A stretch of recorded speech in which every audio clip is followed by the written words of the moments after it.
శుక్లాంబరధరం విష్ణుం శశివర్ణం చతుర్భుజం ప్రసన్నవదనం ధ్యాయేత్ సర్వవిఘ్నోపశాంతయే. విమలపటి కమలకుటి పుస్తకరుద్రాక్షసహస్తపుటి కామాక్షి పక్ష్మలాక్షి కలిత విపంచి విభాసి వైరించి. గురుబ్రహ్మ గురుర్విష్ణు గురుదేవో మహేశ్వర గురు సాక్షాత్ పరబ్రహ్మ తస్మై శ్రీ గురవే నమః. వ్యాసాయ విష్ణురూపాయ వ్యాసరూపాయ విష్ణవే నమో వై బ్రహ్మణదే వాసిష్ఠాయ నమో నమః. శాంతాకారం భుజగశయనం పద్మనాభం సురేశం విశ్వాధారం గగనసదృశం మేఘవర్ణం శుభాంగం లక్ష్మీకాంతం కమలనయనం యోగిహృద్యానగమ్యం వందే విష్ణుం భవభయహరం సర్వలోకైకనాథం. హరి ఓం తత్సత్. విష్ణు సహస్రనామాల్లో 19వ శ్లోకాన్ని ఈరోజు మనం చెప్పుకుందాం. మహాబుద్ధిర్మహావీర్యో మహాశక్తిర్మహాద్యుతి అనిర్దేశివపు శ్రీమాన్ అమేయాత్మా మహాద్రిధృతు అని. దీంట్లో 8 విష్ణునామాలు ఉన్నాయి. మహాబుద్ధి, మహావీర్య, మహాశక్తి, మహాద్యుతి, అనిర్దేశ్యవపు శ్రీమాన్ అమేయాత్మ మహాద్రిధృతు అని. ఈ 8 మొదటిది మహాబుద్ధి అని. వెనుకటి శ్లోకంలో చిట్ట చివరి నామం మహాబలహ అని. ఈ శ్లోకంలో ప్రారంభంతో మహాబుద్ధి అని ప్రారంభిస్తారు. మహాబలుడే మహాబుద్ధి కూడా. ఎక్కడ బలం ఉంటుందో అక్కడ బుద్ధి కూడా ఉండాలి. ఉంటేనే సరి అయినటువంటి విజయం దక్కుతుంది. ఆయన అపారమైనటువంటి జ్ఞాన సంపద కలిగినటువంటి వాడు. ఆయన సమస్త జీవరాశుల్లో ఉన్నటువంటి జ్ఞానము యొక్క స్వరూపమే ఆయన. పురుషోత్తమ ప్రాప్తి యోగంలో కృష్ణ పరమాత్మ స్వయంగా చెబుతూ అంటారు, సర్వస్య చాహం హృది సన్నివిష్టో మత్త స్మృతి జ్ఞానం అపోహనంచ వేదైశ్చ సర్వైః అహమేవ వేద్యః వేదాంతకృత్ వేదవిదేవ చాహం అంటారు. సమస్త జీవరాశుల్లో నేనే అంతర్యామిగా ఉంటూ వాటి యొక్క జ్ఞానంగా, వాటి యొక్క జ్ఞాపకంగా, వాటి యొక్క మరుపుగా కూడా నేనే ఉంటానన్నారు. కొన్నిటిని జ్ఞాపకం ఉంచుకోవడం ఎంత అవసరమో కొన్నిటిని మరిచిపోవడం కూడా అంతే అవసరం. లేకపోతే ఈ జీవులన్నీ కూడా బ్రతకలేవు. మన యొక్క బుద్ధిని నడుపుతున్నటువంటి వాడు ఆయనే. ప్రచోదయాత్ ప్రచోదయాత్ అని చెప్పి ఆయన మన బుద్ధిని చోదకం చేయమని ప్రార్థిస్తూ ఉంటాం. ఓం భాస్కరాయ విద్మహే మహాద్యుతికరాయ ధీమహి తన్నో ఆదిత్య ప్రచోదయాత్ అని. ఆ భాస్కరుణ్ణి దివ్యమైనటువంటి కాంతి స్వరూపుడుగా మేము తెలుసుకుంటున్నాం. ఆ దివ్య కాంతి స్వరూపుడు మా యొక్క బుద్ధిని ప్రచోదనం చేయుగాక అని. ఇలా అనేక చోట్ల మనం మన బుద్ధిని నడిపించమని ప్రార్థిస్తూ ఉంటాం. వాస్తవంగా మనకి ఏది కావాలో మనకు తెలియదు. ఒక చిన్నపిల్లాడు ఎలా అయితే ప్రమాదకరమైనటువంటి వస్తువులను కూడా ఆశిస్తూ ఉంటాడు, తల్లి వాటిని దూరం చేస్తూ ఉంటుంది. అలాగే ఈ ప్రపంచంలో ఏది కావాలో ఎటు వెళ్ళాలో తెలియనటువంటి అగమ్యమైనటువంటి స్థితిలో మనం ఉంటాం. వాస్తవంగా భగవంతుడే మన బుద్ధి చోదకుడై ఆయన సక్రమంగా నడిపిస్తూ ఉంటాడు. ఆయన మన బుద్ధిని నడిపిస్తున్నంత వరకు కూడా మనకు సమస్తము శుభములే జరుగుతూ ఉంటాయి. ఇలా జీవరాశులన్నింటి యొక్క బుద్ధిని నడిపిస్తున్నటువంటి వాడు ఆయనే. కాబట్టి మహాబుద్ధి అనేటువంటి నామంతో ఆయనను కీర్తిస్తాం. ఇక తరువాతి నామం మహావీర్య అని. మహావీర్యుడు అంటే గొప్ప ఉత్పాదనా శక్తి కలిగినటువంటి వాడు. ఆయన యొక్క సృజనా సామర్థ్యం మహాద్భుతమైనటువంటిది.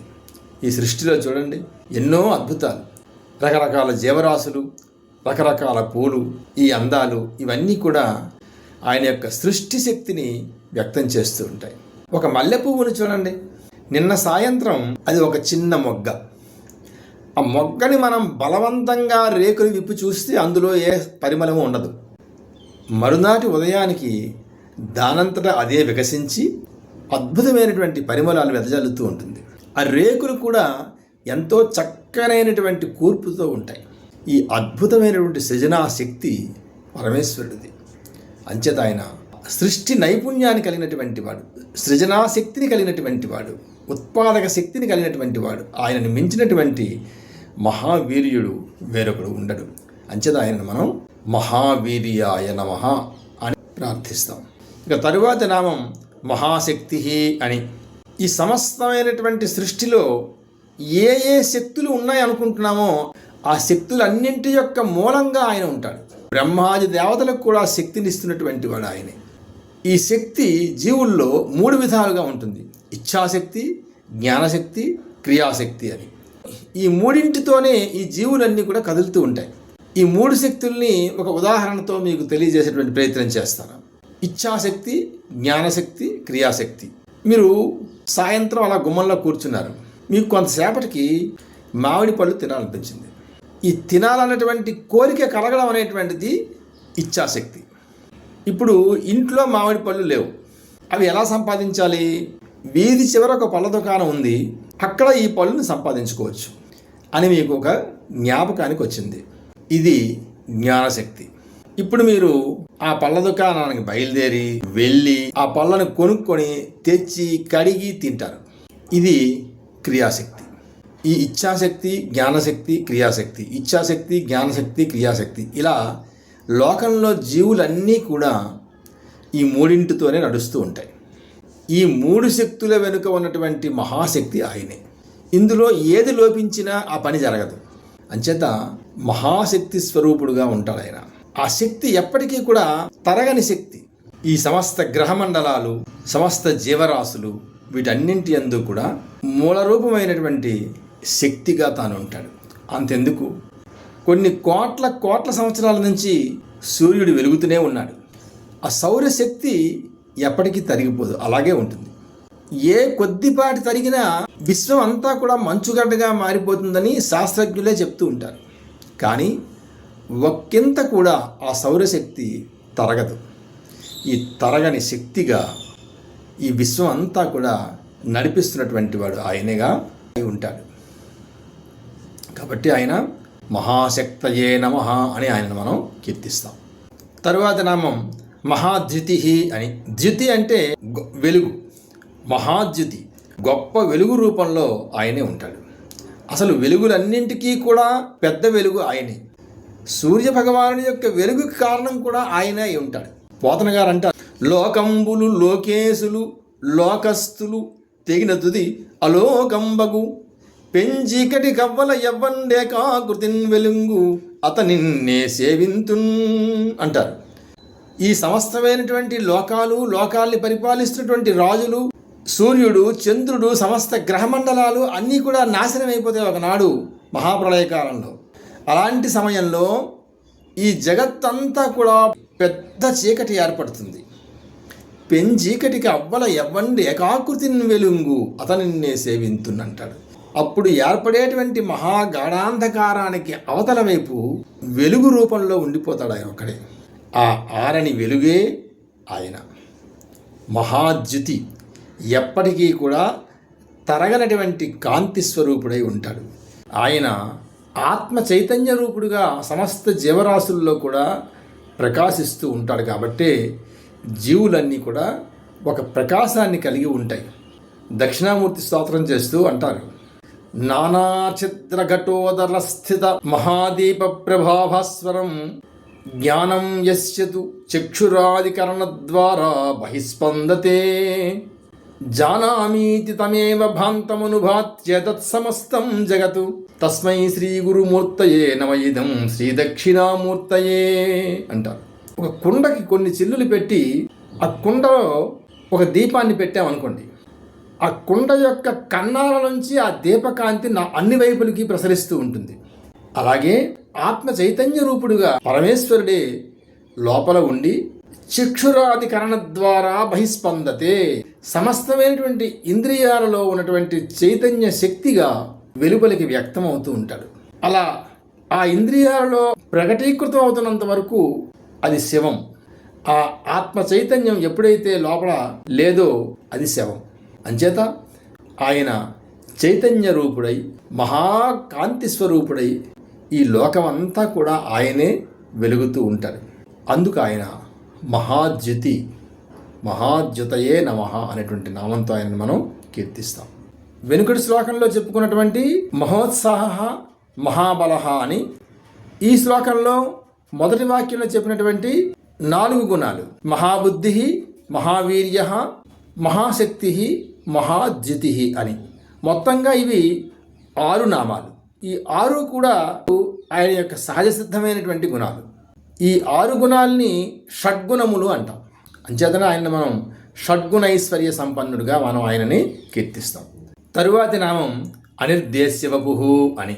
వపుః అంటే శరీరము అని అర్థం. అనిర్దేశ్య వపుః అంటే నిర్దేశ్యము కానిటువంటి శరీరము కలవాడు. ఇతని శరీరం ఇలా ఉంటుందని నిర్దేశించి చెప్పలేం. ఆయన పొడుగ్గా ఉంటాడా, పొట్టిగా ఉంటాడా, నల్లగా ఉంటాడా, తెల్లగా ఉంటాడా అని ఒక నిర్దేశించి చెప్పలేం. ఆయన ఆజానుబాహుడై, అరవింద దళాయదాక్షుడై, నీలమేఘశ్యాముడై రాముడుగాను ఉంటాడాయన. లేదా గొడుగు కమండలు పట్టుకొని వామనుడుగా కూడా ఉంటాడు. లేదా ఒక కూర్మంగా ఉంటాడు, ఒక చేపగా ఉంటాడు. లేదా నరుడు సింహము కానిటువంటి నరసింహావతారంగా కూడా ఉంటాడు. ఆయన ఎలాగైనా ఉంటాడు. అంచేత అనిర్దేశ్య వపుః. వేదమే ఆయన యొక్క రూపాన్ని నిర్దేశించి చెప్పలేకపోయింది. సహస్రశీర్ష పురుష సహస్రాక్ష సహస్రపాత్ స భూమిం విశ్వతో వృత్వా అత్యతిష్టదశాంగులం అని. అనంతమైనటువంటి నేత్రాలతో, అనంతమైనటువంటి శిరస్సులతో, అనంత బాహూరుపాదుడైనటువంటి ఆయన యొక్క రూపం ఇది అని చెప్పలేము. ఈ విశ్వం ఎంత ఉందో ఆ విశ్వం కన్నా ఇంకా పెద్దగా ఉన్నాడు ఆయన. ఆ విశ్వం ఎంత ఉందో వేదం కూడా చెప్పలేకపోయింది. ఇంకా ఆ విశ్వం కంటా పెద్దగా ఉన్నటువంటి ఆయన యొక్క రూపాన్ని చెప్పడానికి సాధ్యపడదు. కాబట్టి ఆయన అనిర్దేశ్య వపుః, ఒక నిర్దేశితం కానిటువంటి శరీరంతో ఆయన ఉంటాడు.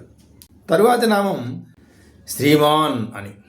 శ్రీమతే నమః అని నామం. శ్రీ అంటే లక్ష్మీదేవి, సంపద, ఐశ్వర్యము అని అనేక అర్థాలు ఉన్నాయి. విష్ణువు యొక్క శక్తిగా ఆయన ఏ అవతారాన్ని ధరించినా కూడా ఆ విష్ణు శక్తే లక్ష్మీదేవిగా వస్తుంటుంది. ఆయన రామావతారంగా వస్తే లక్ష్మీదేవి సీతగా వచ్చింది.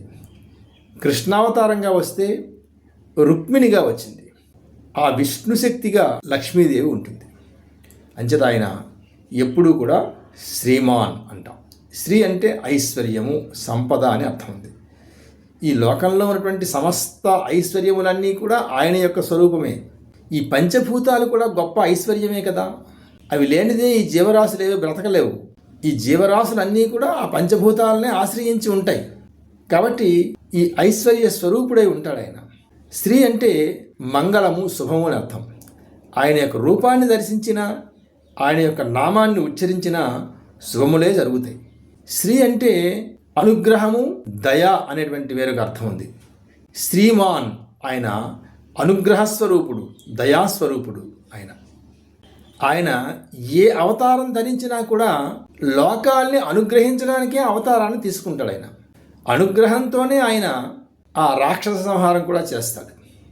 ఆయనకి వేటి పట్ల ద్వేషం, కోపం ఏమీ ఉండదు. ఆయన ఏది చేసినా దయతో చేస్తాడు. ఆయన దుష్ట శిక్షణ నెపంతో ఆయన రాక్షస సంహారం చేసినప్పటికీ కూడా ఆ రాక్షసులకి ముక్తినే ప్రసాదించాడు ఆయన. కృష్ణావతారంలో పూతన అనేటువంటి రాక్షసి పసిబాలుడు రూపంలో ఉన్నటువంటి కృష్ణ పరమాత్మని సంహరిద్దామనే వచ్చింది. ఆమె తన విషపూరితమైనటువంటి పాలిచ్చి చంపేద్దాం అనుకుంది. ఆయన ఆ పూతన యొక్క పాలతో పాటు ఆమె యొక్క ప్రాణాలని కూడా పీల్చి చంపేశాడు. అయినా కూడా ఆ పూతనకు కూడా మోక్షమే కలిగింది. ఇక్కడ పోతన గారు ఒక అద్భుతమైనటువంటి పద్యాన్ని రాశారు.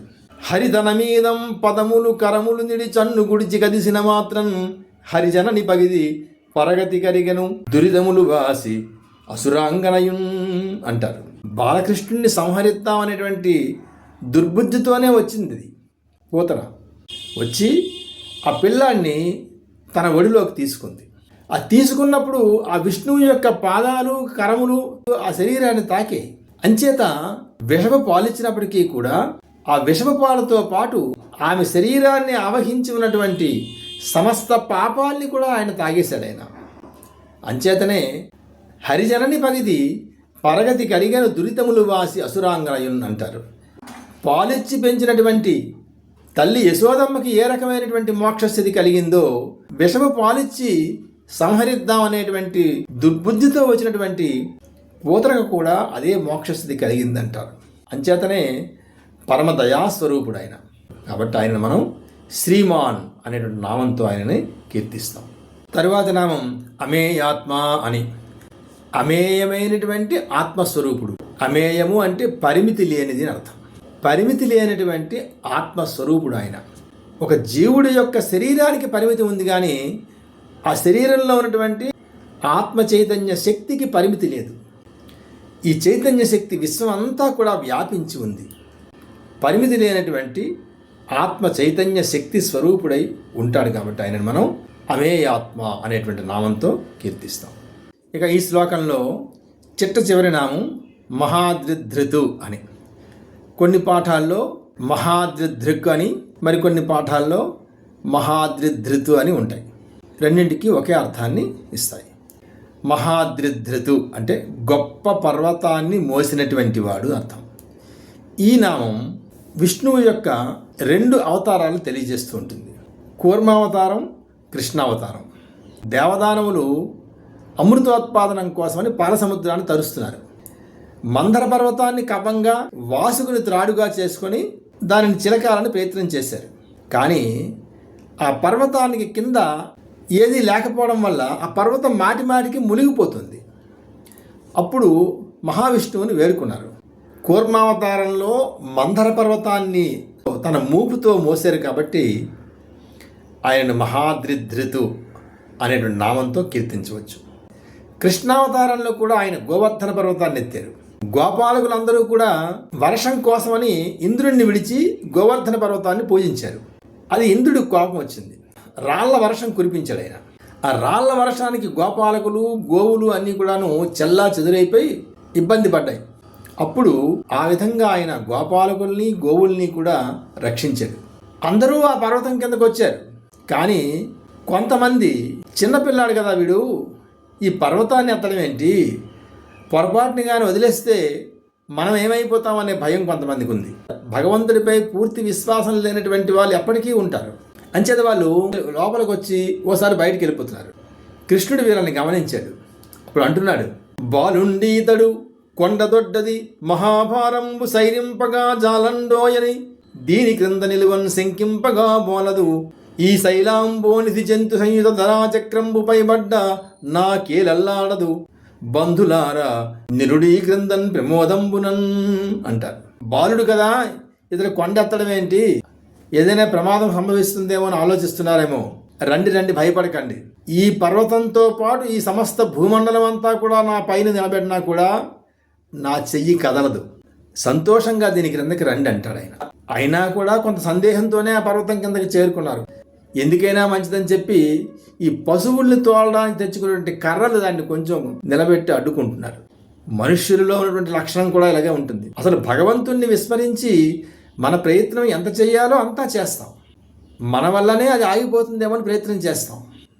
వాస్తవంగా రక్షించేవాడు పరమాత్మ అనేటువంటి విషయాన్ని కూడా మనం మరిచిపోతాం.